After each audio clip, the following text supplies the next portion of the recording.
Hello students, প্রকৃতি education খুঁটিনাটিতে তোমাদের সকলকে স্বাগতম। আজকে তোমাদেরকে কিছু পরিবেশ থেকে ক্লাস 5-এর প্রশ্ন উত্তর শেয়ার করছি। প্রথম প্রশ্ন 1 নাম্বার হলো, রাজা রামমোহন রায় কবে জন্মগ্রহণ করেন? উত্তর হবে 1774 খ্রিস্টাব্দে। নেক্সট, কে মানুষকে শিক্ষার সঙ্গে খেলতেও বলেছিলেন? উত্তর হবে স্বামী বিবেকানন্দ।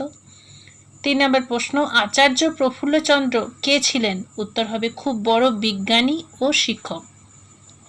নেক্সট হচ্ছে, আচার্য জগদীশচন্দ্র বসু ও আচার্য প্রফুল্লচন্দ্র ছাড়াও একজন বিজ্ঞানীর নাম লেখো। উত্তর হবে সত্যেন্দ্রনাথ বসু।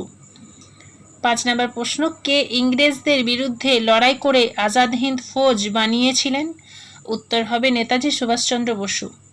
তো স্টুডেন্টস, পরিবেশ থেকে এরম ভিডিও পেতে হলে চ্যানেলটাকে অবশ্যই তোমরা সাবস্ক্রাইব করে পাশে